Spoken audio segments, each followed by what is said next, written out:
मध्य पूर्व पर बढ़ता तनाव अब केवल युद्ध तक ही सीमित नहीं रहा है, बल्कि इसका असर दुनिया के सबसे सुरक्षित निवेश माने जाने वाले सोने पर भी दिखने लगा है। अमेरिका और ईरान के बीच टकराव के बीच एक चौंकाने वाली खबर सामने आई है। दुबई में सोना अंतर्राष्ट्रीय कीमत से लगभग $30 प्रति औंस, जी हां, $30 प्रति औंस तक सस्ता बेचा जा रहा है।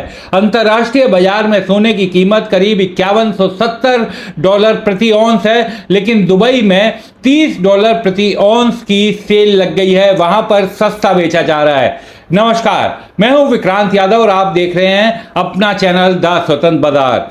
अब सवाल उठता है कि जब दुनिया में तनाव बढ़ता है तो आमतौर पर सोना महंगा होता है, फिर दुबई में सस्ता क्यों हो रहा है? क्यों वहां पर सस्ता बेचने के लिए वहां के जो बुलियन ट्रेडर्स हैं वो मजबूर हो रहे हैं? दरअसल इसकी सबसे बड़ी वजह है सप्लाई चेन का टूट जाना। दुबई दुनिया के सबसे बड़े गोल्ड ट्रेडिंग हब में से एक माना जाता है। एशिया, खासकर भारत और चीन के लिए बड़ी मात्रा में सोना यहीं से आता है। लेकिन अमेरिका, इजराइल, ईरान के संघर्ष के बाद मध्य पूर्व में कई हवाई मार्ग पूरी तरीके से बाधित हो गए हैं। कई एयरलाइंस ने उड़ानें रद्द कर दी हैं और कुछ देशों ने अपने एयर स्पेस को सीमित कर दिया है। एक महत्वपूर्ण तथ्य आपके लिए समझना बहुत जरूरी है कि दुनिया में ज्यादातर सोना यात्री विमानों के कार्गो में ही जाता है, यानी जो यात्री विमान होते हैं उसके कार्गो के जरिए ही सोने को एक जगह से दूसरी जगह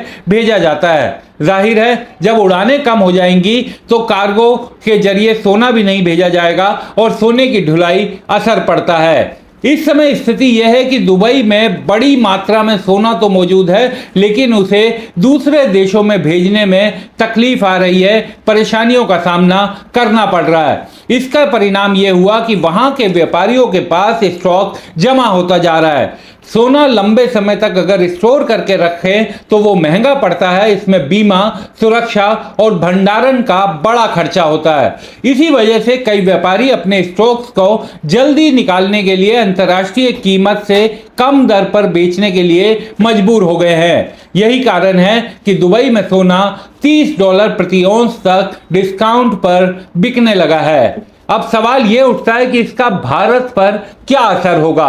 भारत देखिए दुनिया के सबसे बड़े सोना आयात करने वाले देशों में से एक है, यानी दुनिया में सबसे ज्यादा सोना हमारे देश में आयात किया जाता है और दुबई भारत के लिए एक बड़ा सप्लाई सेंटर है। फिलहाल भारत में सोने की उपलब्धता पर्याप्त है, इसलिए तुरंत कोई बड़ी कमी दिखाई नहीं दे रही। लेकिन अगर ये मध्य पूर्व का तनाव लंबे समय तक जारी रहता है तो और हवाई मार्ग बाधित रहते हैं तो आने वाले समय में सोने की सप्लाई और कीमत दोनों पर असर पड़ सकता है। इतिहास गवाह है कि जब जब दुनिया पर कोई बड़ा युद्धक संकट आया है तो निवेशक सुरक्षित विकल्प की तलाश में सोने की तरफ भागते हैं। इसलिए लंबे समय तक तनाव बढ़ने पर सोने की कीमतों में बड़ी तेजी देखी जा सकती है। अब फिलहाल बाजार में एक अजीब सी स्थिति बन गई है। दुनिया में तनाव बढ़ रहा है, सोने की मांग भी मजबूत है, लेकिन लॉजिस्टिक समस्याओं के कारण सोना कुछ जगहों पर छूट के साथ बिकना शुरू हो गया है। दुबई इसका पहला उदाहरण है। अब देखना होगा कि ईरान, अमेरिका, इजराइल का यह टकराव किस दिशा में आगे बढ़ता है, क्योंकि इसका असर सिर्फ मध्य पूर्व ही नहीं बल्कि पूरी दुनिया की अर्थव्यवस्था और सोने के बाजार पर पड़ सकता है। इस युद्ध का दूसरा बड़ा असर दुबई की प्रॉपर्टी बाजार यानी रियल एस्टेट बाजार पर पड़ता हुआ दिखाई दे रहा है। ईरान ने संयुक्त अरब अमीरात यानी यूएई की कई रिहायशी इमारतों पर मिसाइल दागी है, जिसकी जद के पास जुमेरा होटल की बिल्डिंग भी आ गई है। इस युद्ध के बाद यह सवाल उठने लगा है, क्या इस तनाव से दुबई का रियल एस्टेट बाजार, जिसकी गिनती दुनिया के सबसे गतिशील प्रॉपर्टी बाजार में होती है, वो पटरी से उतरेगा?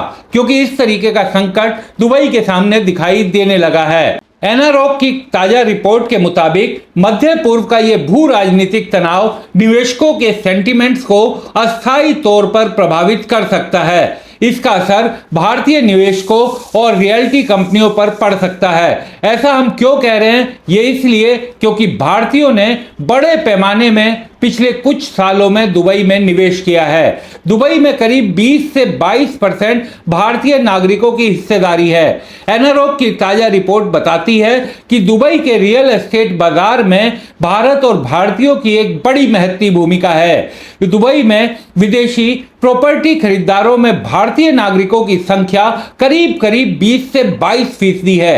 यानी वहां पर कुल जो प्रॉपर्टी खरीदी जा रही है उसमें से 20 से 22% भारतीय नागरिक खरीद रहे हैं। ये भारतीयों को सबसे बड़ा निवेशक समूह बनाती है, विदेशी निवेशक समूह, यानी जो विदेश के नागरिक वहां पर प्रॉपर्टी खरीद रहे हैं। कई बड़े भारतीय डेवलपर्स के दुबई में प्रोजेक्ट चल रहे हैं। दुबई के डेवलपमेंट पाइपलाइन में भारतीय मूल के डेवलपर्स की हिस्सेदारी लगभग 8 से 10% है। भारतीय डेवलपर्स में शोभा रियल्टी ने 8 मिलियन वर्ग फुट का शोभा हार्टलैंड कम्युनिटी विकसित किया है। डेन्यू प्रॉपर्टीज के दुबई में 20 से ज्यादा रिहायशी प्रोजेक्ट्स है। शाहपुर पालन जी जो एक बड़े डेवलपर हिंदुस्तान के हैं, उन्होंने रियल एस्टेट और कासा ग्रैंड जैसे दूसरे भारतीय डेवलपर्स ने भी प्रीमियम प्रोजेक्ट के साथ वहां पर एंट्री ली है। मध्य पूर्व में चल रहे तनाव से भारतीय डेवलपर्स के प्रोजेक्ट्स और निवेशकों के पैसों पर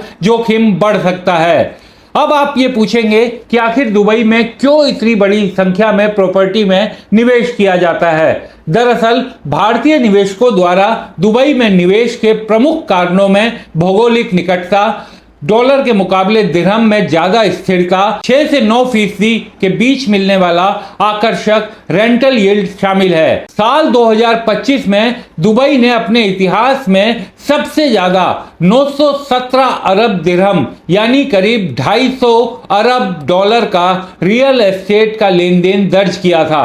यानी आप ये समझिए एक साल की अवधि में 250 अरब डॉलर का वहां पर रियल एस्टेट लेन देन हुआ। इसमें करीब 2.70 यानी करीब 2.25 लाख से ज्यादा सौदे दर्ज हुए थे।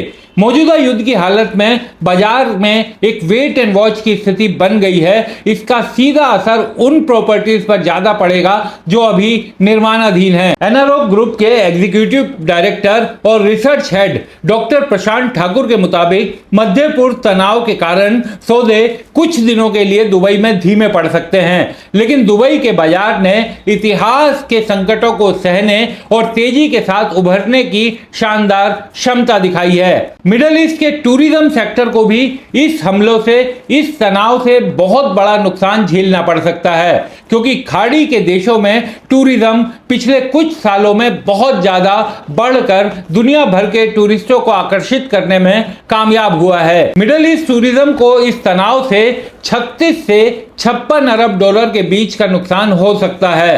तो आप समझ सकते हैं कि कितना बड़ा नुकसान इन खाड़ी देशों को केवल टूरिज्म सेक्टर में भुगतना पड़ेगा।